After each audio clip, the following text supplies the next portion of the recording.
I grew up in the Great Plains of Nebraska, alongside cattle ranches and cornfields. As the eldest daughter of South Asian immigrants, I was the first in my family to attend college here in the US.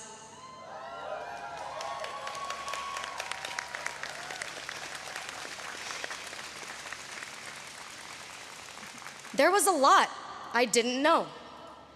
When it came time, I asked my parents how to apply to colleges, and they too said, I don't know.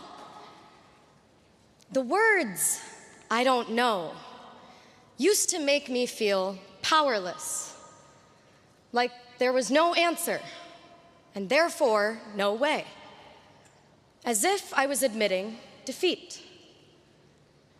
From Nebraska to Harvard, I found myself redefining this feeling of not knowing. I discovered a newfound power in how much I didn't know. I didn't know a field called the history of science even existed. And I now find myself a graduate of the department. Here, for the first time in my life, I had a professor of color, a historian of science who taught me history is just as much about the stories we don't know as the stories we do. In the history of science, we often look for what is missing. What documents are not in the archives? And whose voices are not captured in history?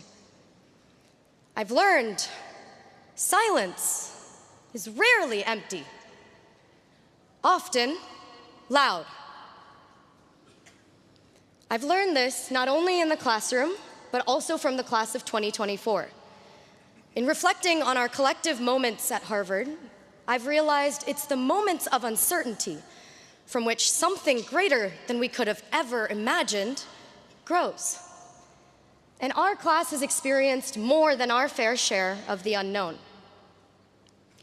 In our first year, during COVID, we didn't have Annenberg to meet 100 people in an hour and walk out remembering 5 names. What did we do? Hefes became the new Annenberg, and we learned to connect differently, building quality over quantity in our friendships. In our sophomore year, Roe v. Wade was overturned, and there was, and still is, in many parts of the country, an omnipresent uncertainty in accessing reproductive health care. In our junior year, Harvard faced the Supreme Court and the decision to reverse affirmative action. Whether we realize it or not, we've been swimming in uncharted waters. Which brings me to our senior year. A year on campus marked by enormous uncertainty. In the fall, my name and identity, alongside other Black and brown students at Harvard, was publicly targeted.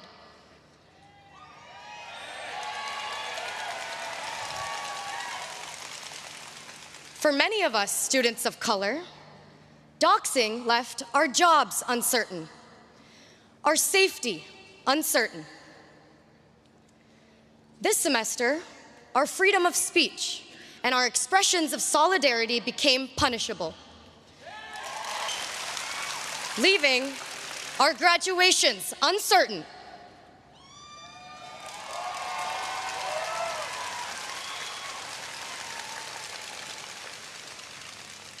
As I stand before you today, I must take a moment to recognize my peers. The 13 undergraduates, the 13 undergraduates in the class of 2024 who will not graduate today.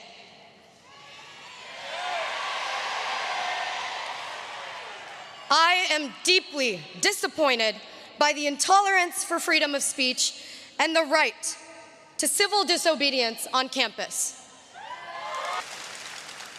Over 1,500 students had petitioned. Nearly 500 staff and faculty had spoken up. all overwhelmingly against the unprecedented sanctions. As an American and as a Harvard graduate, for me, what is happening on campus is about liberty. This is about civil rights and upholding democratic principles.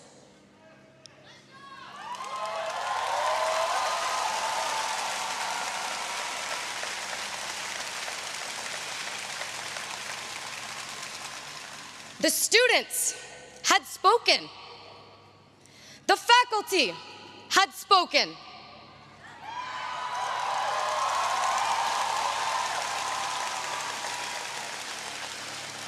Harvard, do you hear us? Harvard, do you hear us?